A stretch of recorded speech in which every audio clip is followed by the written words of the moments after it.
In this video, you're going to learn how to tie a basic loop knot so that you can attach dropper weights or even hooks for creating dropper rigs. So we can, again, attach hooks and even change hook sizes without having to retie any knots. So let's go ahead and get started, and at the end, I'll just show you how you can connect the different weights or the different hooks without having to retie.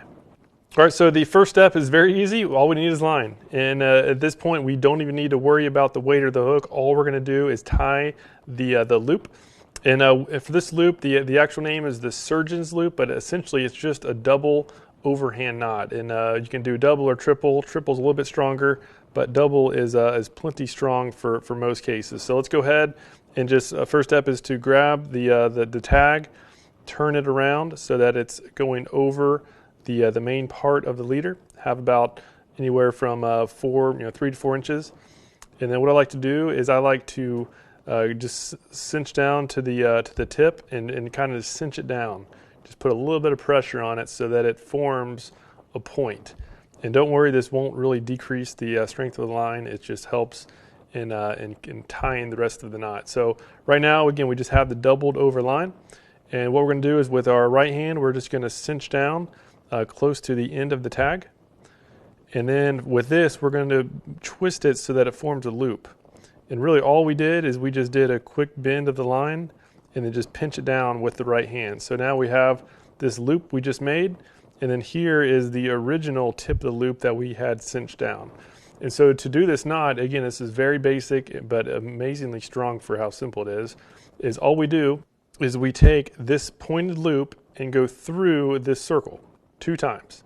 So again, take it, wrap it around from the front going backwards, go through the loop, pull it tight, so that really all we have is just a single overhand knot with this doubled over line. And now that that's complete, we just do that again. So simply grab that pointed end, take that back through, again, from the front toward the back. And so now we just have, again, just a simple, basic double overhand knot. This is also called the surgeon knot. And at this point, we just grab all 4 strands and pull them tight. And as you'll see, as you pull it with all 4 strands, is that it'll form a little, kind of like a little mini figure 8.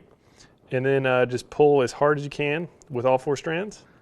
Now that's done, I just put my finger in the loop and let go of the tag and just pull as tight as I can. So we now have the completed knot. All we do now is just cut the tag end, and we can go really close here. All right, so here's the completed knot, and now the final step is just to show how to load either dropper weights or even hooks onto this loop knot so that you can change weight sizes and or change hook sizes without retying. So first is the dropper weight, and again, this is why it's important to kind of cinch down this front end, because we're going to have to thread this point of the loop through the top little part of the dropper weight. So you see we just went straight through there. We're going to go take the weight through the loop and then pull up.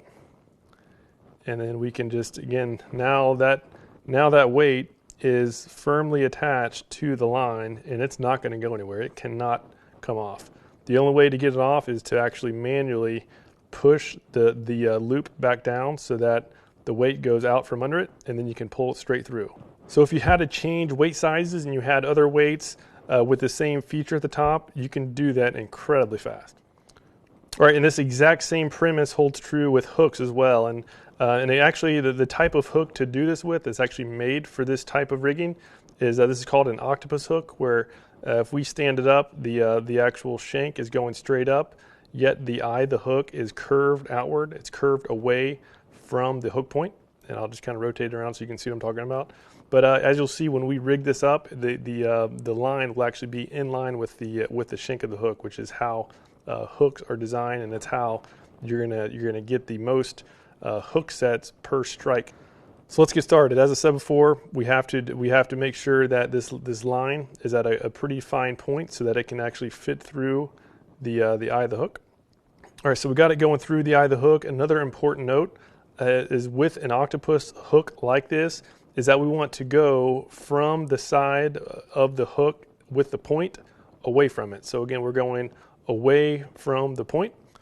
And next we're gonna push the hook through that loop in the line so that the loop goes around the point and then hooks onto the actual shank of the hook.